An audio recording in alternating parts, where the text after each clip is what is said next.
Bismillahirrahmanirrahim. Assalamualaikum warahmatullahi wabarakatuh, dan selamat bertemu kembali untuk adik-adik sekalian dalam mata kuliah Statistika Pendidikan. Untuk pertemuan hari ini kita akan membahas terkait dengan Paired Sample T-Test atau uji T sampel berpasangan. Ya. Jadi adik-adik sekalian, uji T sampel berpasangan ini itu digunakan pada hipotesis komparatif.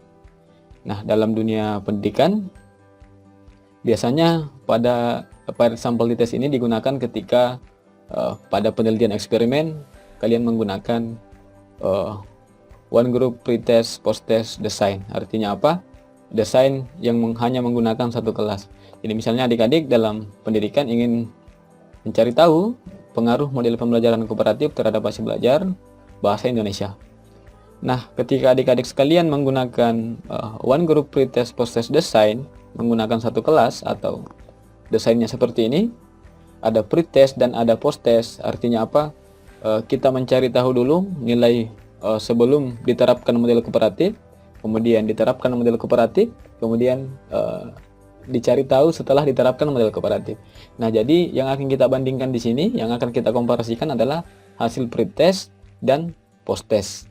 Ya, jadi yang desain one group pretest post-test design seperti ini pada penelitian yang akan kita gunakan adalah paired sample t-test. Ketika data kalian merupakan data interval atau rasio, kemudian dia berdistribusi normal. Jadi ketika kalian melakukan penelitian eksperimen menggunakan one group pretest post-test design, ketika kalian datanya berdistribusi normal, maka yang kita gunakan adalah paired sample t-test atau sampel berpasangan. Kemudian ketika data kalian tidak normal, maka yang kita gunakan adalah Mann-Whitney. Nah, jadi ketika adik-adik sekalian melakukan desain seperti ini, kemudian punya data pretest post-test, maka yang pertama kali kita lakukan, karena paired sample t-test ini adalah bagian dari statistika parametrik, maka yang kita lakukan adalah menguji data apakah dia berdistribusi normal atau tidak. Jadi silakan masing-masing di kelas pretest ini dan proses ini adik-adik melakukan uji normalitas terlebih dahulu. Kalau datanya berdistribusi normal, maka silahkan gunakan paired sample t-test. Tetapi ketika data kalian tidak berdistribusi normal, maka silahkan gunakan Mann-Whitney. Namun untuk hari ini kita yang bahas yang parametrik dulu ya, dalam artian paired sample t-test pada desain one group pretest post-test design.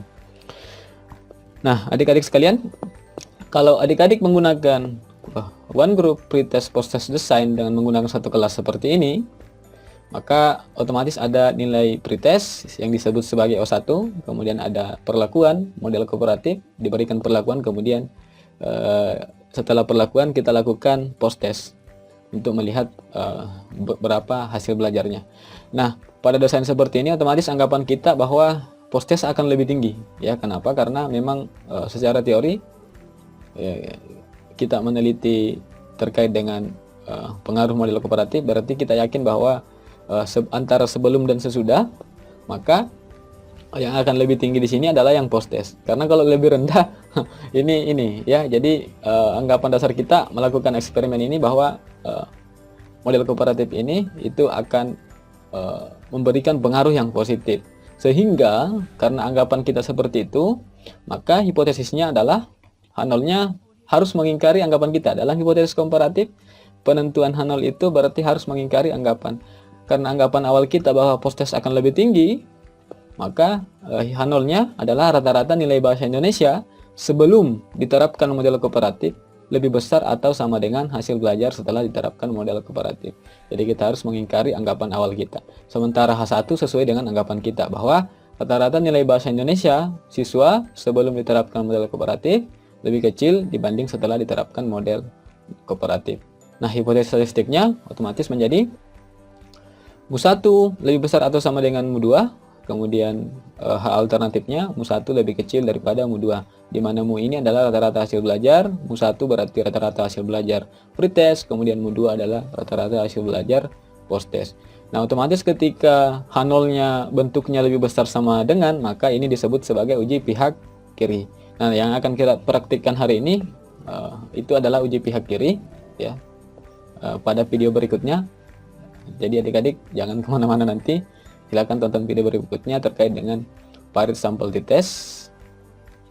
Nah, kemudian bagaimana kita melakukan paired sample test? Jadi adik-adik, kalau misalnya data hasil belajar di kelas 10.1 tadi adalah ini, ada pretest, ada posttest, maka yang kalian lakukan pertama kali adalah uji normalitas, kemudian tentukan kalau normal maka kita bisa menggunakan paired sample test, kemudian tentukan nilai alfanya. Setelah itu tentukan nilai T hitungnya dengan rumus seperti ini. Ribet ya, tapi kita akan menggunakan Excel nanti secara manual maupun yang otomatis di video berikutnya.